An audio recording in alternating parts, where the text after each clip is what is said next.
So here's what he's telling us, verse 6.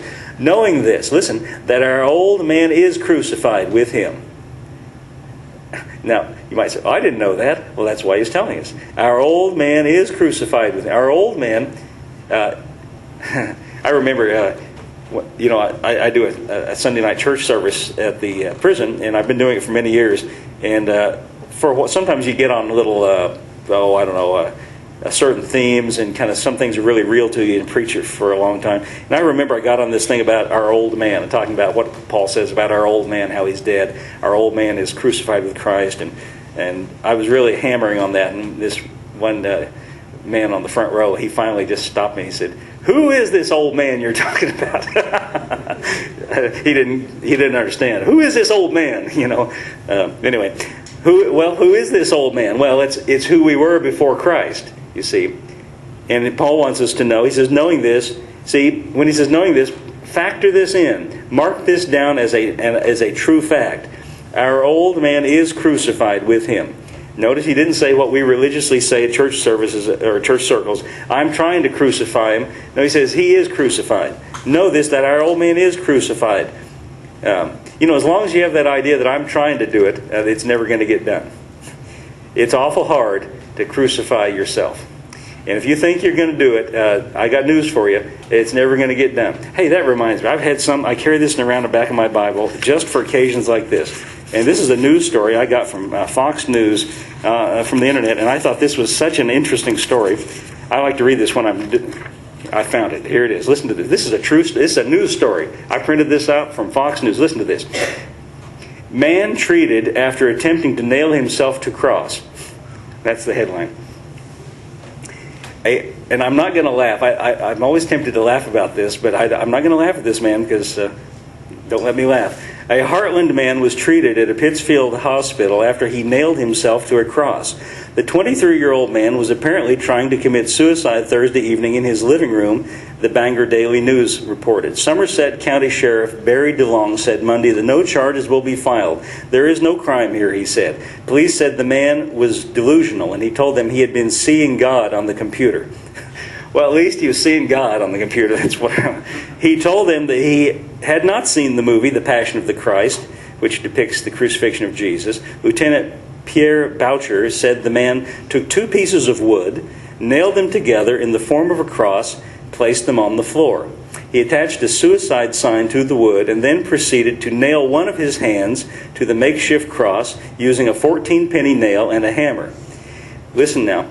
When he realized he was unable to nail his other hand to the board, he called 911. Now that's when I'm tempted to laugh because, didn't you think this through? But see, I tell you this as an object lesson in the fact that you cannot crucify yourself. Because just if you literally tried to do it, you could nail one hand down, but what are you going to do with this one? You still got one, So it says he called 911. And then here's what the story... It was unclear whether the man was seeking assistance for his injury or if he wanted help in nailing down his other hand. Anyway, that is just to make the point that crucifixion of the flesh is not something that you can do for yourself. And listen, if it was, then we didn't need Jesus to die for us. We could have just had a message from heaven saying, listen, folks, you just need to crucify yourself or crucify your flesh. Just try a little harder. But see, it can't be done by human means. It can't be done by trying a little harder. It can't be done by redoubling your effort. Here's how it's done by Jesus at the cross 2,000 years ago. And what do? We look at it and say, he did it for me, so it's done for me. Now, Paul, have you noticed the language that he's been using so far? Well, look at verse 6. Knowing this, that our old man is crucified. So how am I supposed to react to that? Well, he says to know it, so I just need to mark it down in my mind. This is true about me. I am crucified with him. While I'm on the subject, look at Galatians chapter 2, verse 20. This is a famous verse, but that doesn't mean we can't read it. Galatians chapter 2, verse 20. He says the same thing here. Let's read it, and then we'll go back. Galatians 2:20. Look at what Paul says. I am crucified with Christ. Notice he doesn't say, I'm trying to be, I'm going to be. If I can ever, get enough commitment and recommit myself, I will do it. He says, I am. See, that's a present tense fact. Another translation says, I have been. I am crucified with Christ. Listen carefully. Nevertheless I live, yet not I. Yet not I means it's not me. Well, Paul, who is it then? Go on reading. But Christ lives in me. You see, this is the way Paul looks at it. If Jesus died on the cross with my sins, then that part of me, that old man of that part of me that's connected with sin, must have been crucified with him if he was carrying my sins in his own body on the tree. Therefore, I'm crucified with Christ.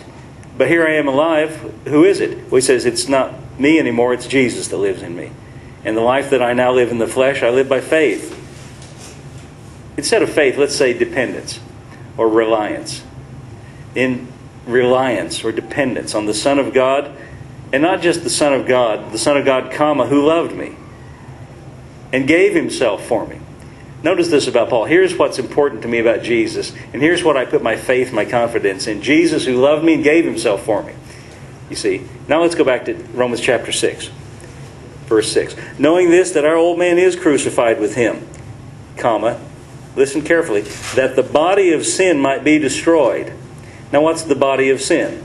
Oh, that's this body of flesh. That's this body that Paul says in Romans chapter 7, we just read a while ago, who shall deliver me from this body of death? That's this body that Paul says, I find that when I want to do good, there's something in me that does bad, and I can't do the things that I want to do. And I don't want to do what's bad, but I find myself doing it. It's this body of flesh. And he says, by knowing this, the body of sin is destroyed. Now, before you get nervous, the word destroyed there doesn't mean doesn't exist anymore. It means rendered inoperative. It means rendered powerless.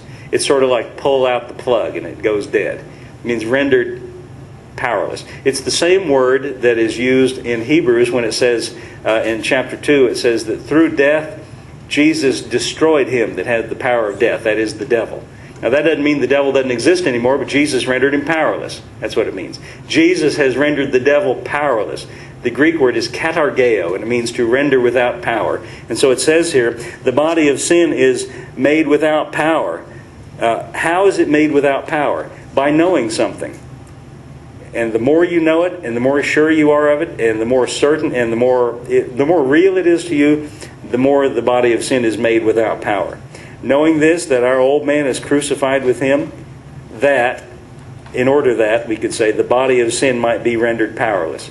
So, if the goal is that the body of sin be rendered powerless, it sounds like what needs to happen is we need to know something, and know that we know it.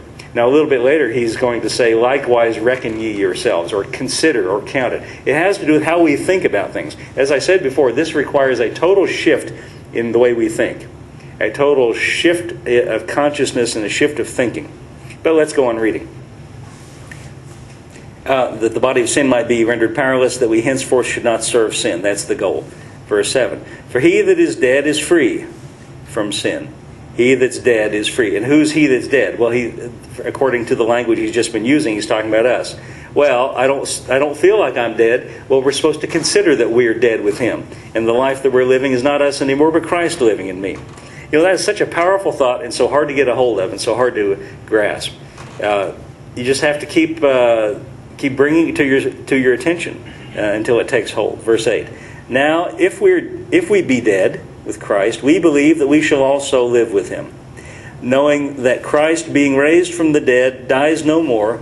Death has no more dominion over him. The word dominion is the important word here. We're talking about what reigns, what rules in us. Death can't rule him anymore because he's already been dead. Now he's raised from the dead. Now he's getting ready to say, think about it as the same thing for you. For in that he died unto sin once. That is when he was on the cross. But in that he liveth unto God. It's easy to understand that about Christ. But verse 11 says, likewise. Or in other words, in the same way, likewise reckon. The word reckon is an accounting word. It means like to write it down in the ledger book. To write it down, that it's to account it to be true, to consider it to be true. Another translation I read this morning says, likewise consider. In other words, the way you think. Likewise consider or think this way, that you yourselves are dead indeed to sin, but alive unto God through Jesus Christ our Lord. Now, we don't really have any reason. You know, sometimes you might say, well, I don't feel like that. You don't understand how I feel. That doesn't feel like it's true. That's when you need to write it down and consider it and mark it down in your mind that it's true. You just need to remind yourself. Sometimes you just have to keep reminding. And we don't have any reason for thinking so except that he says so here. Now, if we didn't have the Bible, we wouldn't have the benefit of it. But we do, and he says, reckon ye yourselves dead to sin. So we just need to write it down and mark it down that it's true.